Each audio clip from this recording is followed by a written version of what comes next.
Hey y'all, full disclosure, I started this video at least thrice. I don't know. I think my thoughts are like, I'm still getting them together. So anyway, hi. It is October 16th, a Friday. And if you watched the previous video, you know I missed the day. I'm still getting into the flow here. And I haven't done these videos in so long that it's a little weird getting back into the flow, but here we are. And again, I am really just trying to do these videos to get used to being in front of the camera. For those of you who were watching before, you know I was doing this attempt to do 30 straight videos, or a video a day for 30 straight days, and I stopped abruptly, and I came back.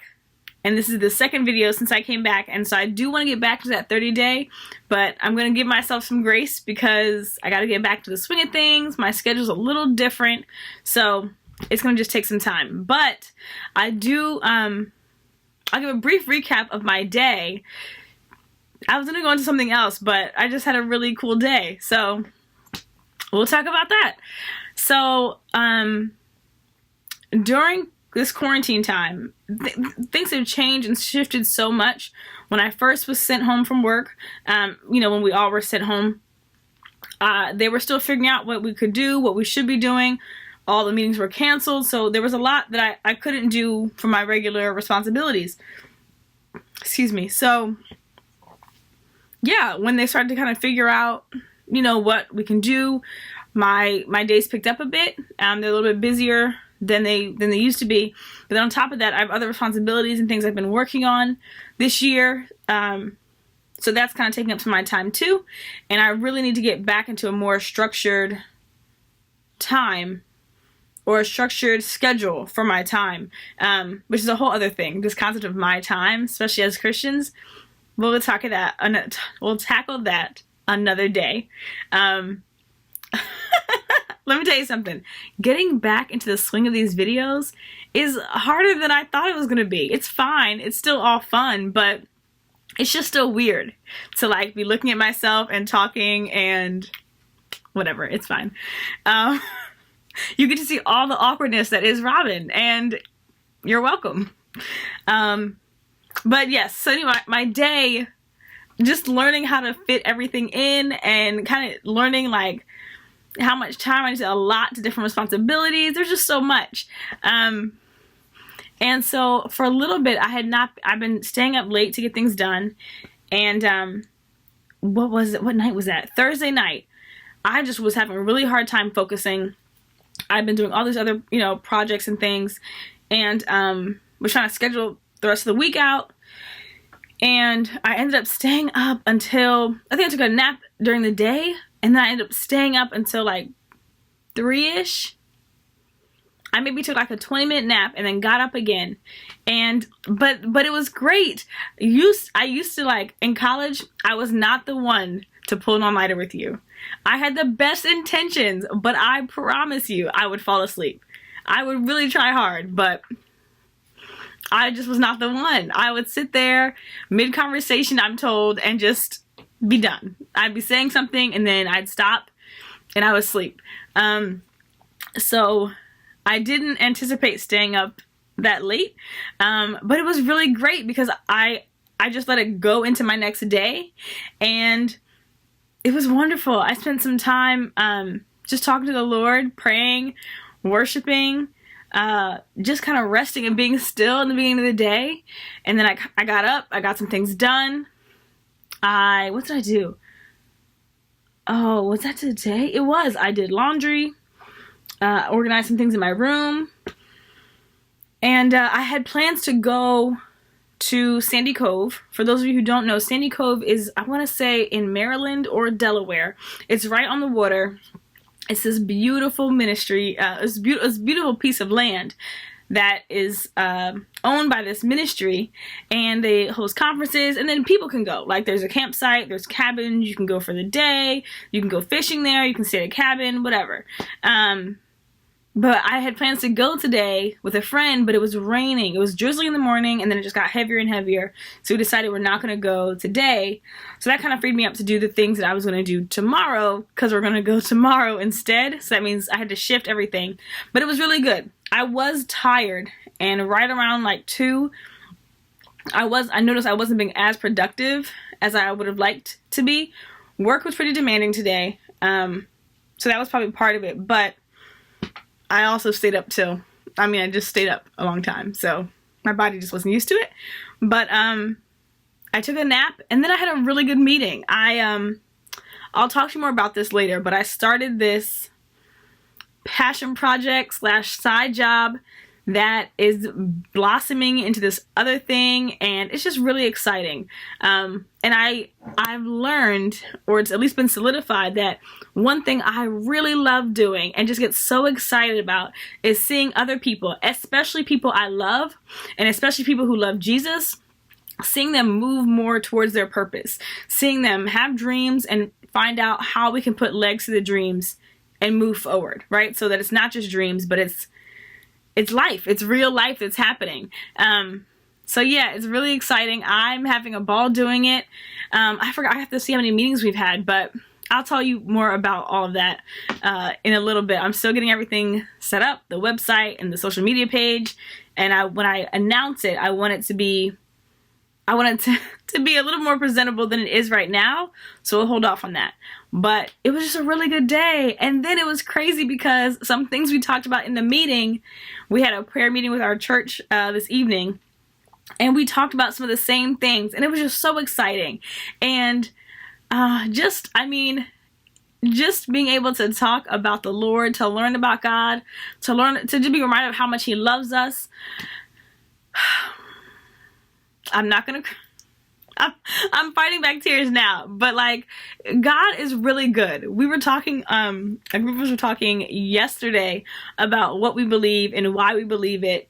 And I grew up in the church, right? So it's easy for people to think that you grew up in the church, this is all you know, what else were you going to do, right? I get that. And I used to think that about myself. But I spent years doing things I wanted to do, saying like, ignoring what I learned, ignoring what I knew to be right, and just living based on what I wanted in the moment, what I thought was going to appease me and fulfill whatever desire I had at the time. And it sucked. I mean, in the moment, stuff was great, right? I was getting the things I wanted, but I would have this like gnawing emptiness. It was like, I don't know how to describe it to you. Oh, but I feel the tears. It was the worst. It was the worst. It was like, imagine waking up every day, going to a job you love, doing all your favorite things, being treated like a princess, and it's just empty. It's just empty. You know, like in the moment it's great, but then like 5 minutes later you're just despondent and upset and frustrated and full of sorrow. Like that's how I felt. You know, like the things I was chasing, I really was like, whatever, I'm gonna do what I want. I didn't get what I wanted when I was trying to do right, and now I'm gonna just do what I want. And what I thought I wanted, it could have ruined me. You know, I hurt people in the process. I was hurt. It just was so messy and so gross. And like, all that to say, my walk with God now, oh shoot, the tears are coming. But I say that because I am convinced that my walk with God is not because it's just all I know. I've known other things. I've known what it is to kind of feel like I'm doing my own thing and to chase things that I thought would make me happy, and to be in a place in my life where I thought I was getting everything I wanted, and to, at the end of the day, hate that life, and to be so discontent and so upset and so frustrated that you end up hurting other people around you because you look to them for, it was just a mess. Okay, it was just a mess. And I remember it was shortly after New Year's Day, And God was just really not letting up. Like, I knew he had been like tugging at my heart and reminding me, like, this is not where I belong. This is not the life I'm supposed to be living. I'm not in charge of my life, you know? Like, Jesus Christ came and died on the cross for me, and I owe him my life, you know? Like, he created me. Every breath, woo, every breath is a gift from him. The use of my limbs is a gift from him. The people that I love in my life are a gift from him. Like, I mean, every answered prayer, every time he's come through, every act of provision, I owe him everything, you know? And it's crazy how even, I mean, it blew my mind to really find out that the things that I was chasing that should have made anybody, that in the world would have made anybody happy and over the moon, was just so empty. But for me, it solidified that, like, there is no other way for me. You know, like, I have to be willing to go through hard stuff and things that I don't want to do and things that I'm challenged by, things that break my stubbornness, you know, and that sense of me being in control of my own life. Because there's a sense of peace and there's a sense of hope. I know I'm crying, but these are happy tears because I'm just really grateful. I think about just so many people I grew up with who ended up turning away from God, or some people I know who died young, you know, and I don't know if they ever really knew God, but I'm just really grateful.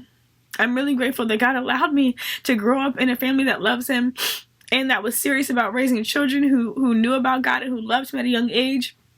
And I'm grateful that in my stubbornness and my rebellion and my disobedience and my foolishness, that God didn't give up on me. Sorry, see that tear coming down my neck? I'm just really grateful. And I look crazy right now, but these are really good tears. Anyway, I don't even remember my point, but oh, we were talking about that in prayer tonight. We talked about this in prayer tonight. I think that was my point. In any case, it was a great conversation and a great reminder. And, yep. It was really great. I'm really grateful to God. I was going to talk about what happened with my break, and why I had been away and kind of talk more about that. But, this video is already 12 minutes and I'm not cutting any of it because I'm just not going to cut these things, you know? I am going to get better at editing. I promise. And I have worked on some of it. Kudos to you if you can point out the editing things I did in the last video that I typically don't do. Baby steps, you know, but I'm not going to cut any of this stuff out. It's 13 minutes now, and I'm going to go. But listen, if you don't know Jesus, get to know him. If you have questions about him, ask. I am a scholar in terms of wanting to be a student and one who studies and learns and grows in my faith. But I certainly do not have all the answers, but I will work to find them, and we can talk together. If you have questions, if you have concerns about your faith, doubts about your faith, questions about the Christian faith, questions about who God is and what he says and why it's important to follow him, please do not hesitate to ask. Don't let the tears fool you. I do love talking about the Lord. These are not sad tears. I think the only sadness is thinking about the time I feel like I wasted just chasing crap, just garbage. I'm sorry if there's kids watching. I can't imagine there would be, but just in case. But yeah, just chasing nonsense. But there is relief and excitement and gratitude.